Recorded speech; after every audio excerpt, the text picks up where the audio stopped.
Hello, hello, hello. This is Jamie the Board Game Man coming back to you with another game, but this time we're going vintage. We're going back to 1976, back when I was 2 years old. It is a two-player game only. It's for all ages. It is called Shogun. Now, what's interesting, it says exciting digital game. I don't think there's anything digital about it, but hey, that's cool. It's by Epoch Games. And what you're trying to do in this game is you're trying to move your piece to capture your opponent's king. Now, what changes in this game is there's those lovely magnets that are in the bottom of the board, which I absolutely love games like that. Changes up every single time you move it.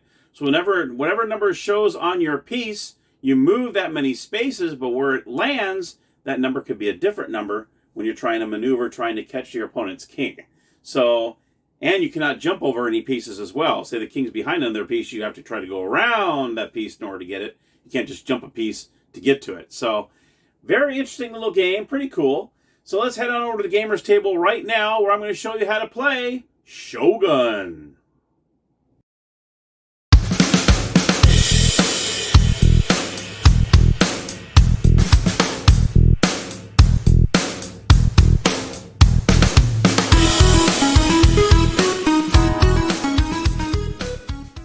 Alright, and the one thing I do want to mention is when I first bought this game, I thought, oh no, it doesn't have the instructions. But if you do end up getting the game, look on the bottom of the box, because that is where the instructions are. So I was looking for paper instructions, and then I was looking for inside the lid, and there was nothing. I was like, oh no, but then luckily I flipped over the box and saw that the instructions are on the bottom of the box. Okay, so there you go. I just wanted to point that out to you. Okay, here we are with the setup of Shogun. You can see it's almost like a checkerboard or a chessboard. And you have all the white pieces on one side, all the red pieces on the other side. And the only thing you got to keep in mind is the kings. They have to be 4 spaces away from the corner. You can choose whatever corner you want. It can be 4 spaces from this corner or 4 spaces from this corner. It doesn't matter. And that's pretty much the setup of the game. Now, what you're doing with these numbers that you see on these, obviously they're going to change every single time you move. As you can see, changes every single time, okay? The only number you're really concerned about is the number that it shows when you first start your move. That's the number of spaces you're going to move. So for instance, in 4, even though it's going to keep moving, it's going to keep changing every time you do it, you're still going to move it 4 spaces regardless. And then at your next turn, whatever number shows, that's how many spaces you're going to move it. Now let me go ahead and go over a couple rules when it comes to moving. A piece may never jump over another piece. So you have some pieces out here, say, this is say you're trying to get to this piece over here, and you can't just jump over this piece to get to it, okay? There's no jumping over any other pieces. So you gotta make sure that you remember that. Unless you're jumping on a piece to capture it. So say you're going, you're coming up here and you have 2 on here. You go 1, 2, you're not necessarily jumping over it, you're just capturing it. And then you take it off the board, okay? That's the only time you're technically kind of sort of jumping, but you're jumping on an opponent's piece. A piece may never make more than 1 turn in a move. So for instance, on this 4, let's just say it's over here, okay? Let's say this is a 4. You can only make 1 turn per move. So you can go 1, 2, 3, 4. That's only 1 turn. You cannot go 1, 2, 3, 4. That's 2 turns, okay? You can't do that. It's only 1 turn per turn, okay? A piece may never go forward and backward in the same move. So say this is a 4 again, you can't go 1, 2, 3, 4. Can't do that. You'd have to make a turn at that point, okay? There is no diagonal, so you cannot move diagonally.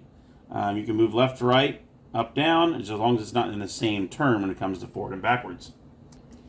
So first of all, the players can decide who's going to go first, and then each player moves one or his or her pieces in alternating turns. Let's just say this says 1, so you're going to move this 1. Let's just say it says 4 over here, so we're going to go 1, 2, 3, 4. Okay? Say this player goes 1, 2, 3. So like I said, the only number you're worried about is the number when you're starting the move. He's going to say 1, 2. He's going to go ahead and block his king there.